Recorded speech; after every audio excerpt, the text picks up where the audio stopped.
Assalamualaikum warahmatullahi wabarakatuh. Saya Susi Novitasari bersama rekan saya Isyamuddin Al-Kasyaf.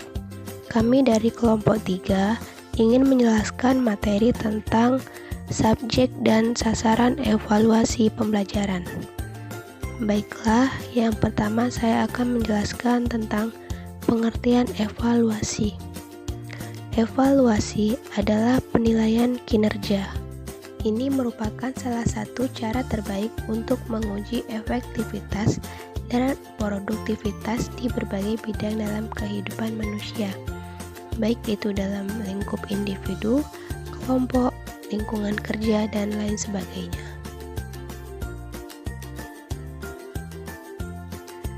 Sedangkan definisi evaluasi dari para ahli yaitu sebagai berikut. Yang pertama, Ani Anastasi. Menurut Ani Anastasi, arti evaluasi adalah proses sistematis untuk menentukan sejauh mana tujuan instruksional dicapai oleh seseorang. Yang kedua, Sajekti Rusi. Menurut Sajekti Rusi, pengertian evaluasi adalah proses menilai sesuatu yang mencakup deskripsi tingkah laku siswa baik secara kuantitatif maupun kualitatif. Yang ketiga, William A. Mehren dan Irlin J. Lehman.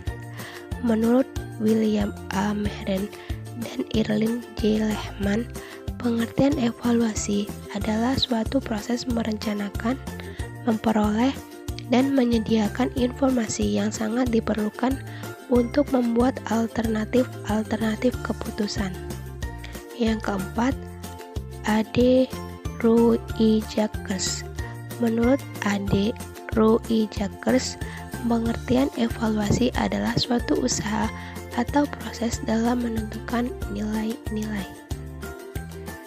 Dan yang kelima, ada Suharsimi Arikunto.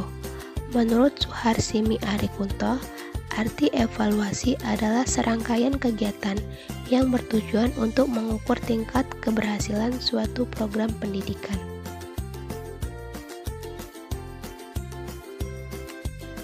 Yang kedua adalah konsep dasar evaluasi. Adapun konsepnya yaitu yang pertama, evaluasi dalam pendidikan adalah proses menentukan perubahan tingkah laku seorang peserta didik dan membuat keputusan.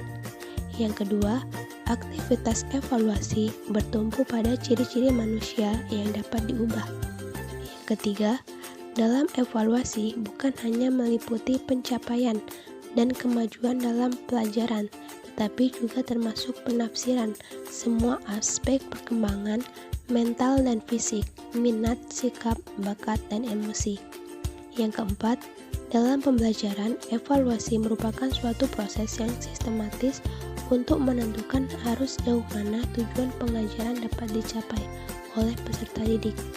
Yang kelima, evaluasi dilakukan secara terus-menerus atau secara berulang-ulang atau kapan diperlukan.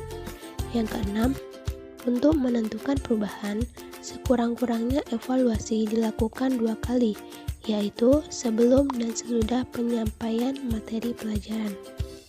Yang ketujuh, perbandingan antara kedua keputusan akan memperlihatkan sejauh mana perubahan tingkah laku telah terjadi atau taraf pencapaian tujuan pembelajaran atau peserta didik. Selanjutnya adalah subjek evaluasi pembelajaran.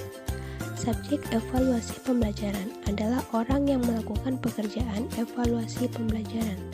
Subjek evaluasi untuk setiap tes ditentukan oleh suatu aturan pembagian tugas atau ketentuan yang berlaku. Adapun ketentuannya yaitu yang pertama, guru sebagai subjek dan peserta didik sebagai objek jika evaluasi yang dilakukan tentang prestasi belajar atau pencapaian hasil belajar. Yang kedua, peserta didik sebagai subjek dan yang dipandang sebagai objek yaitu prestasinya seperti dalam membaca, menulis, dan sebagainya. Selanjutnya yang keempat adalah sasaran evaluasi pembelajaran. Adapun sasaran evaluasi pembelajaran yaitu yang pertama, sikap dan pengalaman terhadap hubungan pribadinya dengan Tuhannya. Yang kedua, sikap dan pengalaman terhadap arti hubungan dirinya dengan masyarakat. Yang ketiga, sikap dan pengalaman terhadap arti hubungan kehidupannya dengan alam sekitarnya. Dan yang keempat, sikap dan pandangannya terhadap diri sendiri selaku hamba Allah Subhanahu wa Ta'ala, anggota masyarakat, serta selaku khalifahnya di muka bumi. Baiklah, mungkin itu saja yang dapat saya sampaikan. Selanjutnya akan dijelaskan oleh rekan saya. Kepada Isyam, saya persilahkan. Baiklah, di sini saya akan kembali menjelaskan untuk lanjutan dari kawan saya, rekan saya, yaitu tentang poin-poin yang jenis-jenis evaluasi pembelajaran. Jadi di sini menurut waktu pelaksanaan evaluasi itu dibagi menjadi dua, yaitu yang pertama evaluasi formatif dan evaluasi summatif. Yaitu yang pertama tadi evaluasi formatif ialah evaluasi yang dijalankan saat pelaksanaan dan fokus pada program prioritas melalui perbaikan tujuan pelaksanaan. Hasil ini biasanya meliputi permasalahan dalam pelaksanaan. Kemudian yang kedua, summatif, yaitu evaluasi yang diterapkan saat pelaksanaan dan fokus terhadap suatu program prioritas telah usai dilakukan. Jadi perbedaan antara formatif dan summatif, yang formatif ini fokus pada perbaikan tujuan pelaksanaan, dan juga bedanya dengan summatif yaitu dia ini yang prioritasnya telah usai dilakukan. Jadi berdasarkan tujuannya, maka evaluasi ini dibagi lagi menjadi 4 jenis. Yang pertama, evaluasi formulasi dan evaluasi proses, kemudian evaluasi biaya, dan yang terakhir evaluasi dampak. Mungkin rekan-rekan bisa baca kembali di makalah, tapi di sini saya akan menjelaskan sedikit ya. Di yang pertama, evaluasi formulasi. Yang pertama itu dapat dilakukan dengan mengkaji kembali formulasi, apakah formulasi terkait dengan penyusunan kebijakan maupun kegiatan yang telah disusun.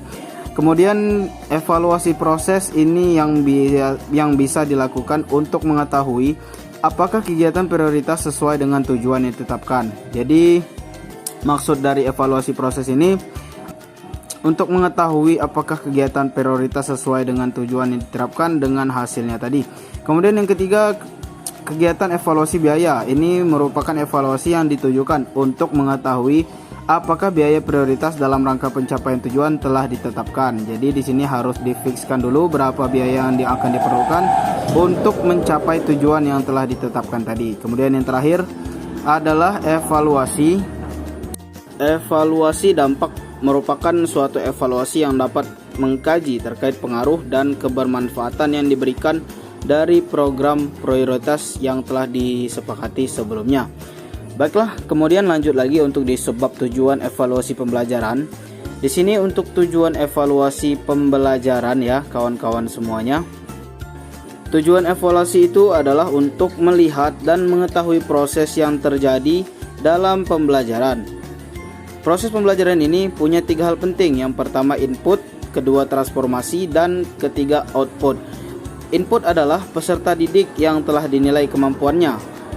Kemudian transformasi itu adalah segala unsur yang terkait dengan proses pembelajaran seperti guru, media, dan lain-lainnya.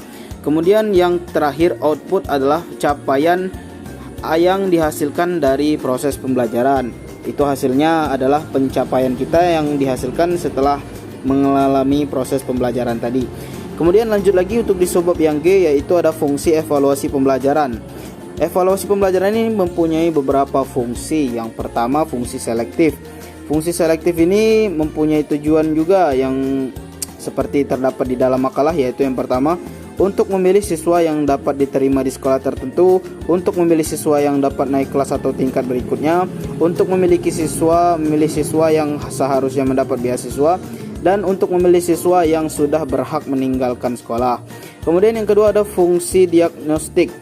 Fungsi diagnostik ini diadakan untuk mendiagnosis siswa tentang kebaikan dan kelemahannya.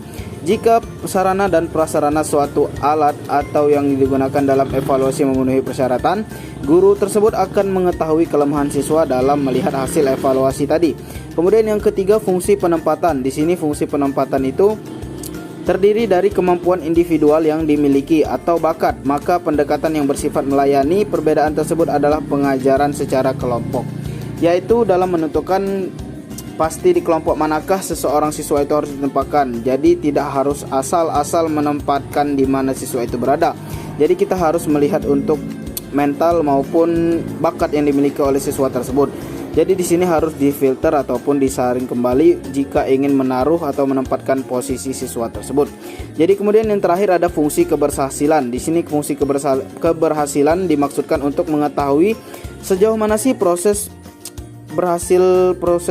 program berhasil diterapkan tadi, di mana keberhasilan tersebut ditentukan oleh faktor-faktor tertentu.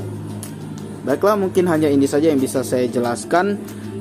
Mungkin rekan-rekan bisa dikoreksi ataupun mempunyai saran dan juga kata-kata lain untuk memenuhi sempurnanya makalah tersebut. Oke, mungkin hanya ini saja yang bisa saya dan Susi sampaikan. Saya akhiri, wassalamualaikum warahmatullahi wabarakatuh.